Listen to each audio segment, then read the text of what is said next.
Hello. Hello, welcome to Love Bitcoin and Arepas. Yeah, welcome to our next episode of our podcast. Yeah, we've been a bit disconnected, right? I feel like last time I published a tutorial. Yeah, just by myself, a tutorial with screen recording on how to use CoinStash to buy Bitcoin and then how to transfer to a cold wallet. So if you don't know how to do that, just check it out. Yeah. Yeah, because lots of people don't know how to do that. Yeah. Oh, sorry, David, open the door. Okay. Sorry, it's always difficult. We can start over. No, it's okay. Just us living with a 9-year-old kid or a dog. Okay. And all the interruptions. Okay. Yeah, so that was the last video, and you've been busy learning trading. Yep. Been doing a lot of trading work and a little less lately with the crypto, the Bitcoin, hodling and all those procedures. But we have a lot to talk about today, huh? Yeah. And the name, of course, of our podcast is Love, Bitcoin, and Arepas. And so, therefore, a lot of what we are going to want to talk about is our joy of learning, and especially for you, learning and participating with Venezuela and all the things that are going on. And so I feel like that the news about Venezuela is like above even the crypto world right now in terms of what's on the news with María Corina Machado and all that's going on with that and the U.S. I'm not sure what the right word is, but preparing for some sort of intervention, it seems like. Or pressure. Some pressure onto Venezuela for at least Maduro for something to happen with him. I'm not sure what's going to happen, and so I'm trying not to label it in a particular way. We don't know what's going to happen. We just it's been definitely on the news a lot more lately, and I don't know if everybody knows kind of what's going on, but one of the things that you have the beauty of is the insights of what's happening literally inside Venezuela, on the ground. You're not just lives there. Yeah. Well, my family lives there. My mom. Yeah. We are very close family. My aunties, the majority of my family are still in Venezuela. Yeah. And the other thing is that even that I have been in Australia for 15 years, I've never disconnected. Yeah. Then lots of people. The other day I was watching this podcast. This is a journalist from Venezuela, Neomar Hernandez. He's great. He's very, very professional, good source of information and analysis. And then he was saying that lots of people overseas get a bit of disconnection from Venezuela. And he has a cousin actually living here in Perth, I think it is, WA, and his cousin, when he came here, had to learn a different English, let's say not the normal English that we know. And I don't know, being far away, he's sort of disconnected from Venezuela, but that hasn't been my case. I watch the Venezuelan news every day, not Venezuelan news, but I follow Venezuelan journalists and research every day. I always know what's going on.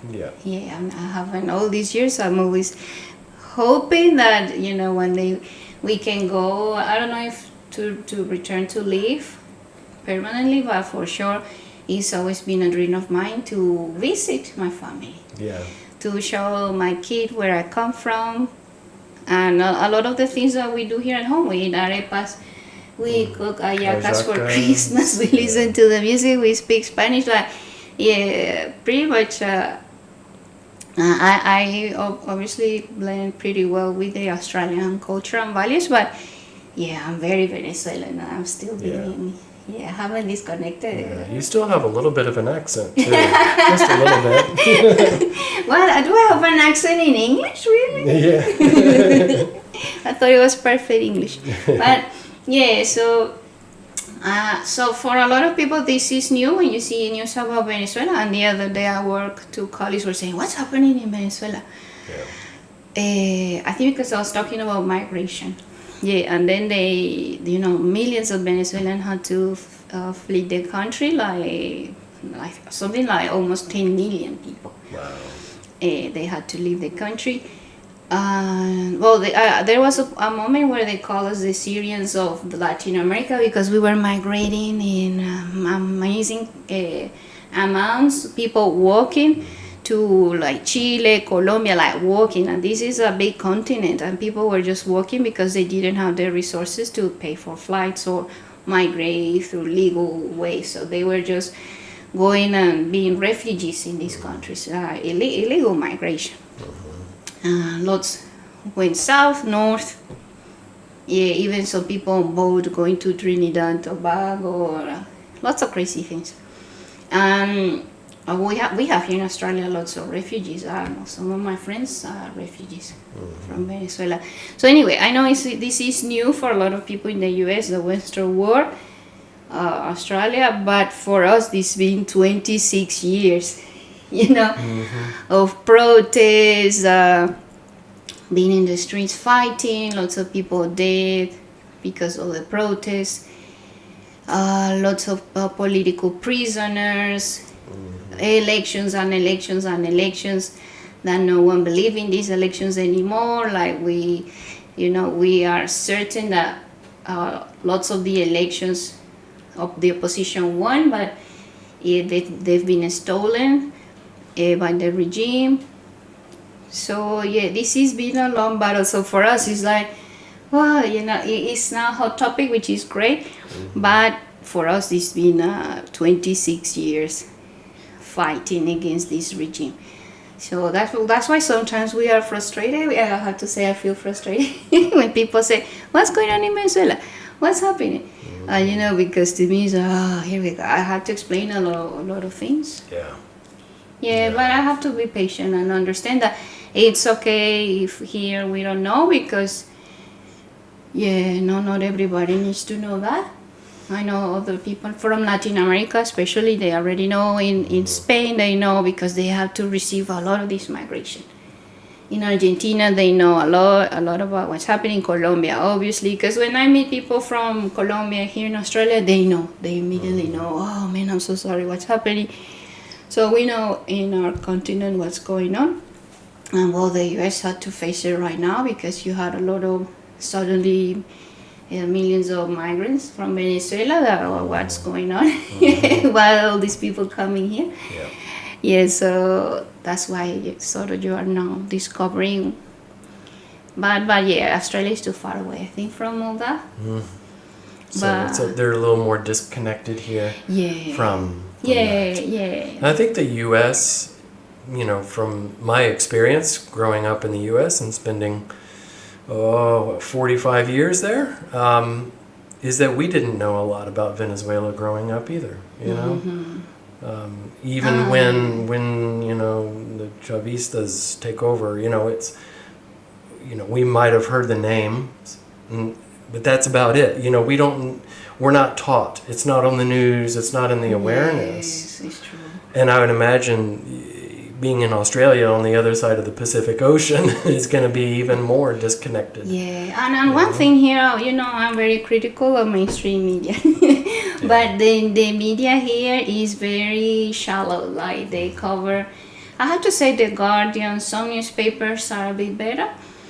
But what we see on TV channel, ABC, SBS 7, 9, and 10, the news are very shallow, very superficial, boom, boom, boom, 3 minutes of things that should be more in depth, and then lots of commercials and the normal shows. So even for us issues happening in Australia, everything is very superficial. It's not not a lot of knowledge of what's going on. Yeah, it's very. We live in a bubble, even in our own Australia. Yeah, that's true. And I think that also is reflected on a lack of understanding of what's really happening inside of Venezuela.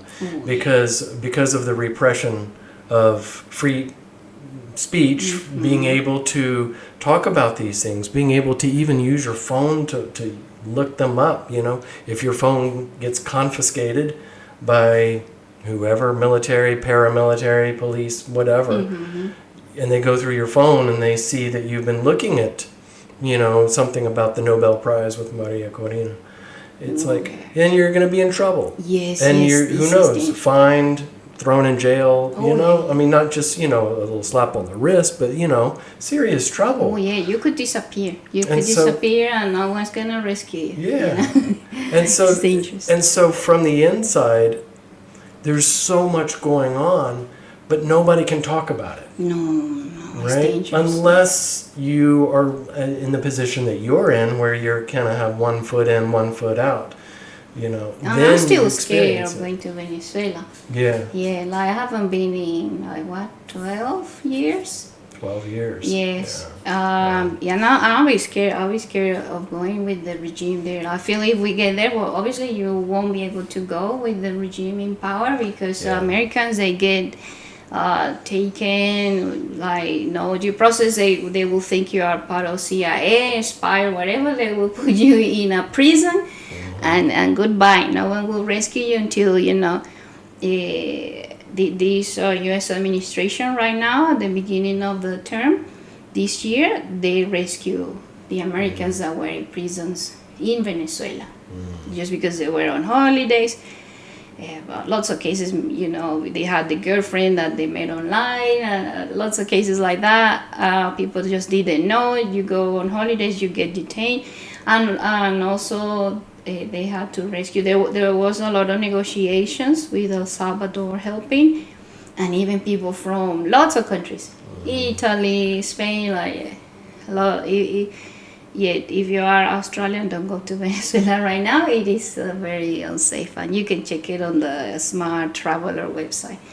Yeah, you have really no. So for us, for Venezuelans, it's dangerous. My mom told me when the news about María Corina Machado getting the Nobel Peace Prize, no one could talk about it. People were very happy in the streets and very quietly saying, "Hey, did you see what's happening?" Everybody knows anyway, even that the media in Venezuela, all the media is controlled by the regime. I heard the other day that there are some independent journalists, but they don't show their faces. They use AI characters to release news in the field. Wow. Yeah, because it's dangerous. And all the media got destroyed during Chavez and Maduro, the opposition, independent, everything got destroyed. Everything is controlled by the regime. So the only way for them to know what's going on is YouTube and the family members overseas. Now every Venezuelan pretty much living in Venezuela, they have at least one family member overseas, and that's how they know what's going on. Okay. We teach it, we tell them what's going on. Wow, because so the people in Venezuela don't have easy access to actually what's happening, or at least an independent or unbiased perspective, because it's all regime controlled. Yeah, all the channels, all the news in Venezuela are controlled. Everything is controlled by the regime. Okay. Yeah, no. There was a time where we still had independent journalism and newspapers, and they all got destroyed, and they had to leave. The owners had to leave the country. Radio stations had to close. They lost their license to operate. So they destroyed every single channel that could say anything against the regime got shut down. Wow. Okay. Yeah.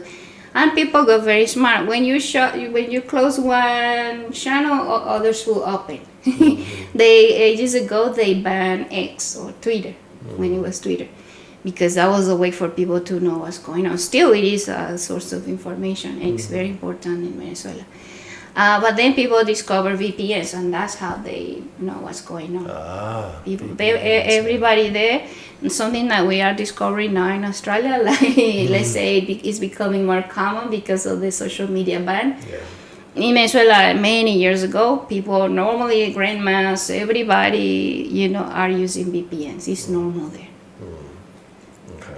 Yeah, and that's how it's still, you will find out. If people in Cuba still knows what's going on, and they are very limited with internet, electricity, and everything, and still somehow there are leaks of information. Yeah, in Venezuela even more. Okay. So they have to be creative to be able to access what's really happening. Yes. Yeah. Wow. So people knew about Maria Corina. People were happy and sort of secretly expressing their emotions in the streets, but very quietly, because if you can't celebrate anything related to Maria Corina, you can't mention her team. Lots of people in her team got, in prison last year when the opposition won the elections. So it's been like nasty, how you say when the regime is always, I don't know. Suppression? Persecution. Oh, yeah, persecution. Persecution. Yeah. Of all Maria Corina. Since she's been hiding for 16 months. Yeah. And finally she got out this week to receive the prize in Oslo. She was late. She couldn't participate in the ceremony, but her daughter received her on her behalf. But then Maria Corina arrived. She's in Oslo, and that was amazing. We were all so happy to see that she was there. Yeah, still she survived the regime so far. And she survived. That's like everything, Yeah. Because a person who knows a lot, if they are silenced by death or imprisonment, then their whole story disappears. It's not just the person, but it's the whole story that they carry. It disappears. And people love her in Venezuela. People love her. She is a leader of the opposition. People in the streets. When last year we had a campaign for the presidential elections, she moved the masses of people crying in the streets to hug her. It's like the last hope, this woman. Everybody, not rich people or just the white people, everybody from all the country towns, from the poor areas in Venezuela, everybody loves her. She's like a role model and the last hope. So people were always worried, well, I hope she can, make it, and she will survive. And now we are all very, watching what she's doing right now. Because finally she's overseas, she can tell our story. Hopefully something will happen. Yeah. So one of the points that I just feel like I want to make is that for those of us who are not inside Venezuela, when we hear the news about, either Maria Corina or, this whole thing with oil, or, the trying to get Maduro, to a change of the regime, all these things, all these topics come up in the news. But unless you know somebody in Venezuela, all you're hearing is just what the news media wants you to know, and usually it's either sensationalized or it's angled politically for whatever reason, or they're trying to make money off of the stories. There's some sort of benefit for the news organizations to angle the story or to share certain things but not others. Right? And that's the thing, is that if you listen to the news, and I've heard so many people outside of Venezuela, who are suddenly experts on Venezuela. And they don't know anybody inside the country. They don't know the whole history. They don't know, what's really happening. They're just listening to a few pieces of news. And then they're, maybe if they listen to it enough, they feel like they're experts. And to me, that's just so frustrating Yes. because then there's a lack of understanding what's really even happening. They don't know the conditions inside Venezuela because, number one, the regime won't tell you, and number two, the people can't talk about it without going to jail. Yeah. So how are you going to find out? It's Yeah. really, really hard. You know what I do with my family now, my mom, when I share information, when we talk about something, then they delete the message. Okay. Or I wow. say delete that message. Or Yeah. mom, did you read? Okay, then I delete the message for both of us. Yeah. We always are clearing our chats and things. Yeah, exactly. You have to Yeah. protect yourself. Even though you're not in Venezuela, you still do it. Yes. You protect yourself. And so that's just a point that I wanted to make, is just that, if you think you're an expert on Venezuela because you're listening to a few news pieces about it, maybe take some time, figure out a way to find out what's really happening. Yes.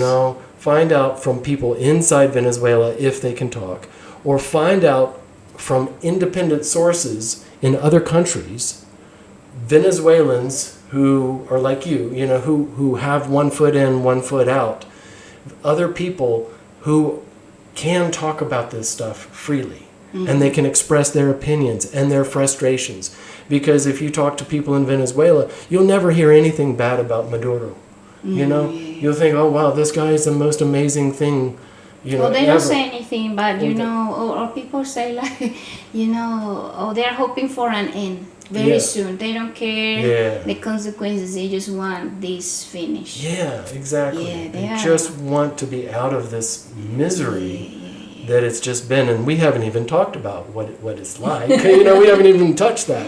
Maybe that'll be another podcast. Yeah. But I just think it's really important that if you find an independent person, podcast, YouTube channel. And now they are really good ones. Like they are like, at least the other day I sent you that one. Remember that I was talking about elections in Venezuela? Oh, that was yeah. amazing. That was like 45 minutes. Maybe I'll leave the link in the comments. Yeah. It was like 45 minutes of explaining. These guys did a research on the elections in Venezuela, and then they talk about everything. They talk about, for example, the influence of Iran in Venezuela, groups like Hezbollah in Venezuela, Hamas, Cuba, Russia, China, all these things in one episode, and they mention names of people in the regime all these years and their roles in all this mafia and massive network of criminality, and how it's tied to different things around the world. And that was amazing, because a lot of the things that we've known for years, I was surprised how these people managed that information. I knew like names, where they come from, everything, and I was like, wow, I am surprised that these people from the US did this research and they could explain it all in English. And I was like, wow, at least these things start to come, at least. Unfortunately it's not on the big chains like CNN or CBS, NBC, unfortunately it's not coming from there. MSNBC. That would be great, but this research is really, these pieces of information you find here and there are really good, and not the 5-minute CNN story. Exactly. And it takes a little longer than 5 minutes to really explain it. If you think you're going to get everything out of a little 2-minute or 5-minute little bit. I saw a post on X this week saying about the oil seized, the tanker seized this week, that the US did on a tanker that was sanctioned a long time ago, but still was operating illegally, like black market oil transactions. And then this guy was saying on X, he's in Spain, so he might know lots of Venezuelans. Spain is one of the countries with the biggest, migration of Venezuelans. And he says, still haven't met the first Venezuelan who cares about this. Who cares about this oil and is protesting about, I want this oil back. We don't care. And when you talk to my family, people in Venezuela, in the streets, in the barrios, in the poor areas, they don't care. They don't care. Because all these years of Chavismo in power, lots of years of Chavez in power, the barrel of oil was in $100, like the highest in the history. Venezuela was producing those days almost 3 million barrels a day. Where is that money? That money, those oil companies were extracting oil, PDVSA extracting, exporting. They were getting paid. The government, the regime was getting this money. Where is this money? You know, my family last week was in hospital. No running water in the hospital, the public hospital. Where my mom lives, they don't have running water like we do here in Australia. It's only 2 hours a day. Power cuts all the time, poor infrastructure, everything is a disaster. So where is all this money? Yeah, they always stole it. They always stole everything. Nothing went to the people. So why are we gonna care about Maduro getting money from oil if the people are not gonna get any of this? We don't care about that, you know. That makes sense. We don't care because he's gonna steal anyway. He's gonna sell his oil illegally to to Cuba, give it to Cuba, so Cuba can sell it to China. The people never see a dollar from the oil revenue, so we don't care about that oil. You know, the people just want Maduro and his criminal group out of the country, the criminals. That's all we want. And restore democracy. People compare us all the time with Iraq or Afghanistan. We are different. First, we are Latinos. We have a different culture. We have Christian values. We know freedom. We knew democracy. We lived in democracy for 50 years. We know how it is to go vote, change presidents every 5 years. That's what we were doing before. So we are not those countries. We are not those. We don't have those cultural values. We want freedom. People in Venezuela, we have the freedom is a core value.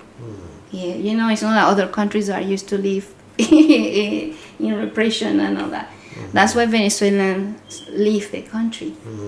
And they don't move to Cuba or China or North Korea. Exactly. Where do they go like crazy? Europe, Colombia, because it's right there next to us. The US, they just want countries with free market. They just want to work and earn in dollars or euros and enjoy life and help their families, buy a house one day, normal stuff. We are not like those countries in the Middle East. We have a different culture, and people forget all those factors when they compare us with Iraq or people made the wrong assumptions. No, it's gonna be a disaster because when the US was in Iraq and all that. Well, that's different because I'm sure the people in Iraq maybe. What do they know about the Americans, really? What do they know? Are they aligned culturally? No, they're different religion, different everything's culture. Different. Even the alphabet maybe is different. In Latin America, we are like American, but in Spanish. Yeah, you grew up with all the American things. I tell you, the music, the movies, Papa John's, McDonald's, all that stuff. Yeah, we grew up, that's normal to us. Yeah, we are not like those countries. And this year I went to Panama, and I could see myself the difference between, Australia and a Latin country. Because here you can notice a bit of yuckiness, let's say, I don't know how to say, towards the US, right? These people, we don't want to do Halloween, that's American stuff. We don't want to do this, there's a lot of that. You get it. I get it a lot. Yeah. Anti-American sentiments. Yeah, it is. And it's not overt, but it's there. It is there. It is a thing. Well, in Panama, it's the contrary because we are a Latin country. We are in the Americas continent. We are like a whole continent from Alaska all the way to Patagonia. We are one continent. So when I was there, it was refreshing to see that there is no this I hate American stuff. People love that. There were lots of Americans. Taxi drivers, I was talking lots with them, and they were, they were talking lots about, Trump measures with the canal and China, and people were saying we want those Chinese people out. They don't belong in this continent. We just want this to continue. The American presence. We feel protected if they are around, if they help us run things, if they help us upgrade the canal. They are not, that we are feeling against the U.S. is more embracing, because they are American schools.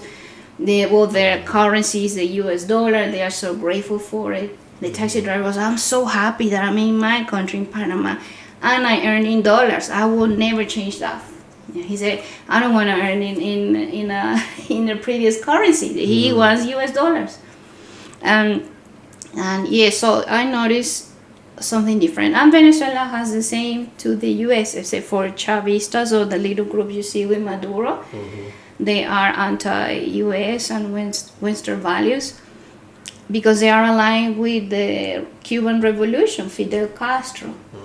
They are aligned with that, which is always against the U.S. I see, yeah. But the people in Venezuela, they are not like that. They are waiting for some action from the U.S. desperately. When I talk to my family there, when is this going to happen? We want this to happen before Christmas. We want this to happen right now. Yeah. We want some action. We want this gorilla Maduro out right now. It's not like people think that it's gonna be some bad feelings against U.S. People are waiting. They feel like they've been waiting for 26 years for the U.S. to save them. Wow. That's if something happens, the party's gonna be crazy. It's gonna be crazy party like nothing's ever seen a party like this in Venezuela and outside of Venezuela, because they've been waiting for this for 26 years. Yeah. So it's different to Iraq, Afghanistan. It's very different. Yeah. When we go one day to Panama, Venezuela, you will see that people have a love for the U.S. and all that, because people want the Walmart. They want their Starbucks.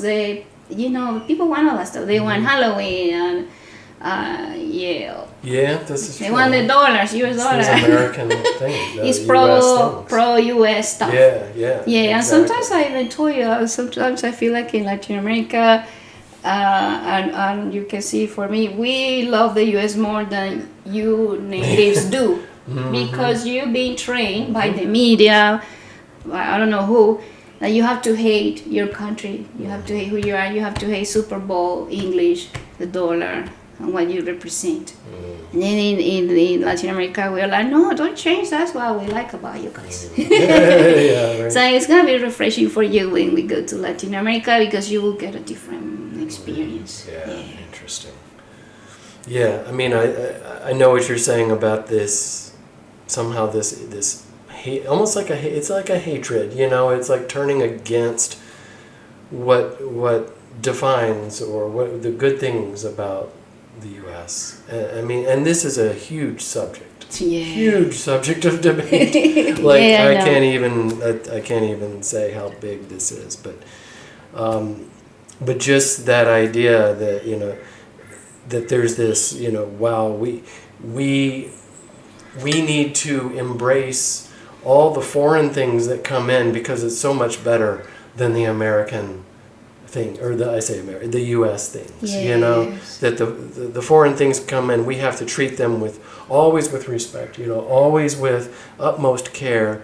That they're different, and therefore it's more valuable than what diminish who you are, and diminish who we are. And I have seen that so much, and I know even from my own story, and I'll tell about this some other time, but it's true for me too, just because that's where I spent the vast majority of my life, and so I know very well that feeling, that what's foreign is better.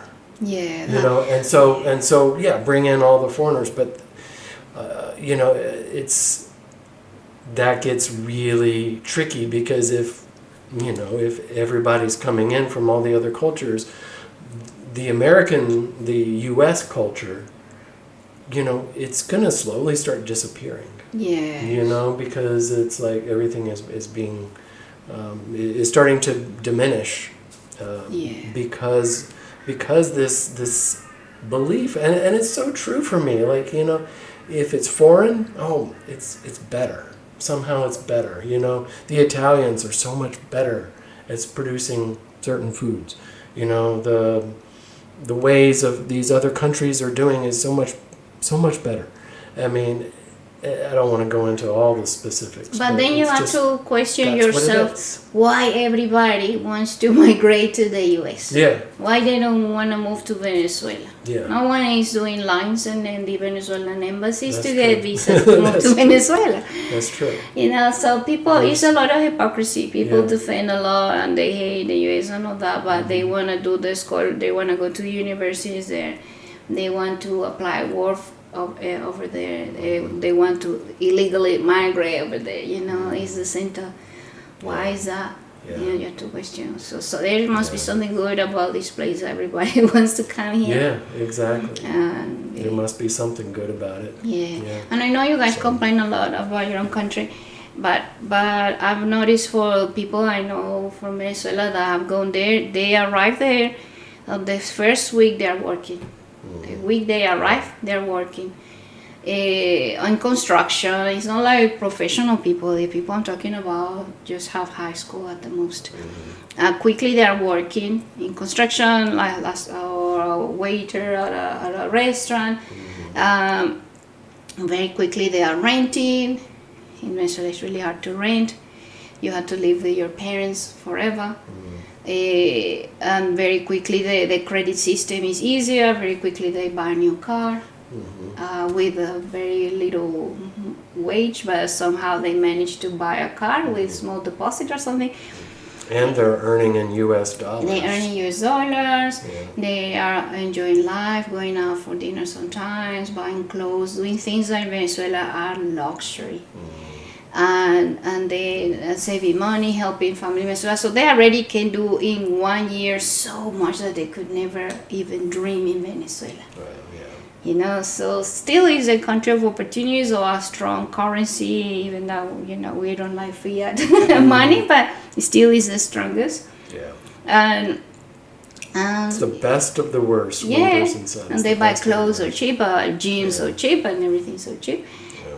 And because they come from a really bad place, like socialism in Venezuela, and they go to the US and now, wow, we can do all these things. We can buy a bicycle for the kid. In Venezuela, we couldn't buy a bicycle. The kid didn't know how to ride a bicycle because we couldn't afford it. Wow. And in the US, they can do it. Yeah. So it's a lot of appreciation in all of this. That's why we always bring the perspective, and they say, why they complain so much when there's so much work?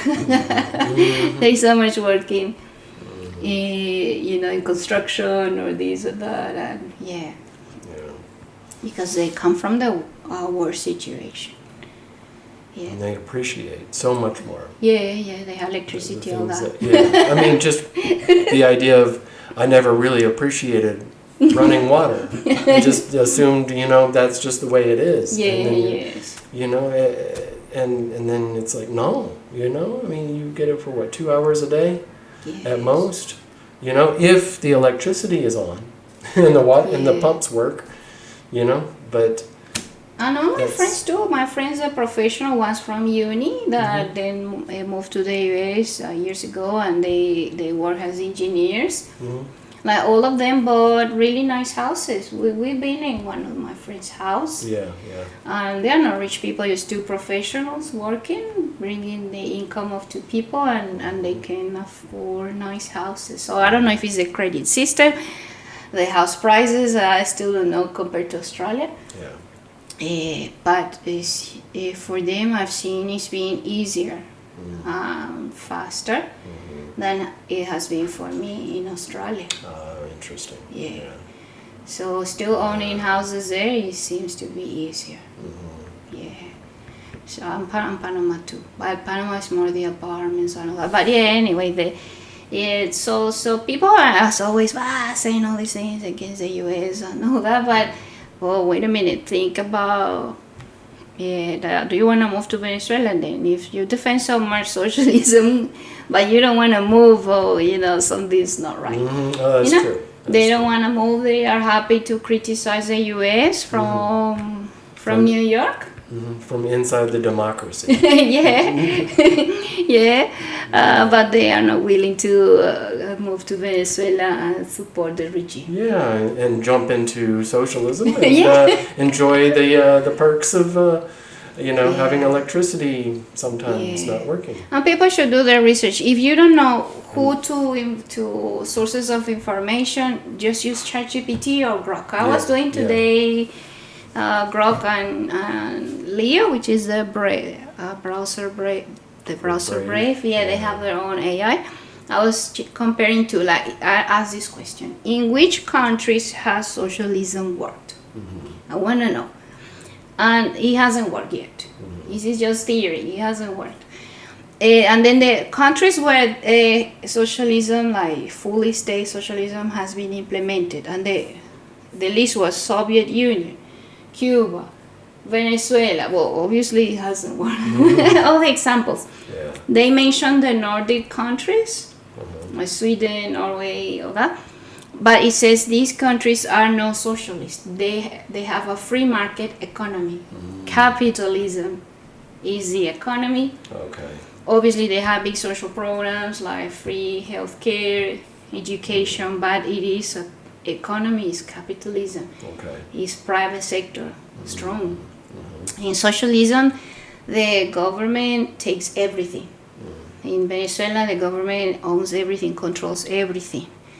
Hopefully still recording. They control the electricity. What do you want to say? Battery died. Maybe. Oh, really? Maybe. We are checking the phone. Yeah. Oh, 20%. 20%. Excellent. Okay. We just stay tuned. I'll keep talking. Oh, it should be recording. Yeah, we're still recording some parts, but the phone seems to be not communicating. Affected. So, yeah. What was I saying? The Grok versus. Oh yeah. It says Leo. that. It says that about Nordic countries. So if you don't know where to go, just ChatGPT AI. Yeah. He gave a good summary, and That's I was true. learning about those Nordic countries. Are they really socialist? And even prime ministers in Norway saying this is not socialist country. This is free market. Okay. This has been advertised There we go. wrongly again by mainstream media. This wrong advertisement. Oh yeah, okay. socialism works in Denmark. No, they are not socialists. It's free market, private sector. Okay. So again, man, I don't believe mainstream media anymore. They are very aligned with this. For some reason, they want the whole world to be socialism. They are aligned with that. That's the propaganda, the narrative they keep pushing. And it's so dangerous because then they say all that about those countries. It's not true. They are not socialists. It has never worked because it means the government has full power of everything. They own everything. Their natural resources. There is no private sector. How do you generate then wealth if there is no private sector? And the governments control everything. That's not going to work. It will never work. Yeah. It will never work. And as an example of this, without that private sector, there's no attraction for foreign businesses to come in. The foreign businesses that are on the cutting edge of what they do, they're the best of the best, technically, Yeah. They don't want to go there. No. There's no possible way that they could succeed. Exactly. And so all these experts, all these people that could bring more technology, that could advance conditions, they don't go there. No, because why? there's no benefit. Yeah, and There's it's no money. dangerous. Why would I move to Venezuela, a socialist country? My company is going to be taken over by the government. Yeah, Well, why would I want that? yeah. Research is going to stop. We saw it in the oil industry in Venezuela when we had a lot of these Shell, Chevron, Schlumberger, all these big companies helping with the technology to extract that oil. It was the best moment of Venezuela extracting lots of oil. Since all these companies left, Venezuela produces so little, is all the potential is being wasted. Yeah. Because these people don't even know what they're doing. They don't. And the regime took the electricity, power cuts every day. They took the water distribution, all running water, Petrol. yeah, everything they take, they will destroy. Yeah. So because they're not experts on anything. Yeah. Yeah. So. And that's why I thought it was funny. Did you see? I think it was yesterday, with Maduro holding up this chip. Saying we're going to produce the best, most advanced microchips. And he was holding up. I think it was from 35 years ago. A huge thing. He's 35 years ago. Yeah, that's how old. That's the technology that he was holding up, and he had no idea what he was even holding up. Yeah, he's so pathetic. Man, shut up, and just negotiate your way out. Yeah, just freaking shut up. He's an embarrassment. That was He's a freaking embarrassment, and we don't want that to represent Venezuela. We want people, engineers, professionals like María Corina, that speak English. So decent. We want is that representation. Yeah. No, this joke. This big poop. This error of nature. Yeah. I mean, this is embarrassing. Well, but anyway, thanks for the therapy. No, this is important though, and that's there's a lot going on right now, and I just wanted to bring in Venezuela into the conversation because number one, it's in our name, our podcast name, and we haven't talked about it much. But number two, just because it is such a big topic right now in the international news, and just being able to provide more perspective, I think can be so helpful to people that are just only getting their news and their information from just very little public sources without actually talking to people who know what they're talking about, who are in, and so that's really important. Question what you see on the news. Even Sky News Australia the other day had an expert, and then he was not an expert. His comment, I think I sent you the video, was very short. It was like a freaking joke. He I think he said like half the country in Venezuela supports Maduro. Oh yeah. Well, that's how I knew he's not an expert. That's what he said. He said half the country supports Maduro. No way, no freaking way. I would say 1%, which is his circle and the family of his wife, Celia Flores. The rest, everybody hates this man. Even I'm sure his own family hates him. That was a joke. So be critical of mainstream media if possible. Don't watch them anymore. ChatGPT has better information than the normal news. It's sad to say, but it's the way it is now. And try to find your sources. All of Venezuelan, someone will tell you. The ones we ID, like me, I still have my cédula, the identity card. The real Venezuelans. A lot of the protests in the U.S. against what's happening, they were not Venezuelans. They don't speak Spanish with our accent. They don't know our national anthem. Venezuelans, we know our national anthem. We have a cédula de identidad or ID card. These people protesting around the world against what's happening in Venezuela, they are not Venezuelans. So be careful what you see, what you repeat. And just keep learning if you can, because help us. And like everything, if the media and the narrative lies about this, they could lie about a lot of stuff. So just be careful. Be critical. Sure. I think critical. Use your critical thinking. That's important. Yeah. And thanks for listening. And now still, even with all the stress, I still buy Bitcoin every 2 weeks, and I hold on. And the other kind of update is that there is no update yet on our mining. Still no. We bought and paid for a mining computer a couple of months ago.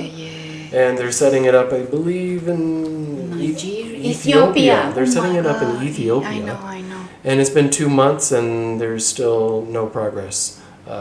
We don't have a working computer, so that's the latest update from us in terms of technology. Is we have no idea. I mean, they send updates sometimes, and they're talking about, oh, you know, it got delayed at customs, and so we don't know how long that's going to take. And then, oh, now there's some issue with the electrical grid, and you know, there's repair people working on it, and well, I don't even know what's happening there. You know, there could be guerrillas coming in, and, you know, and causing problems. So we don't know. But you know, that's just sort of the latest we want news to is see that we don't our know what's going on. mining. Yeah, Hopefully will happen when we can share the dashboard. Yeah. I want that. So hopefully we'll have what other more news. Oh, we can talk about that another time. But yeah, hopefully we'll have some better news, some new updates for that next time. Because that's exciting. We're looking forward to that. Yeah, but still we keep buying, especially with the lower prices. I'll buy. Yeah, it's so nice. Yeah, exactly. It's on sale. Another day we talk about fiat and more about fiat and Bitcoin. Why you still should buy, because we are not fiat. It's not to trust. Oh, Thanks so much for everything. It's so good I didn't cry. Because I talk about Venezuela, I start crying immediately. I listened to national anthem while I was watching the Nobel Prize ceremony. When I cried, I couldn't hold it. There was a lot of emotions. It's a lot. I was successful. But thank you for sharing, you know, your story and your perspectives and what's happening. So yes, thank you. All right, until next time. Thanks guys for watching. Thank you. Bye. Bye.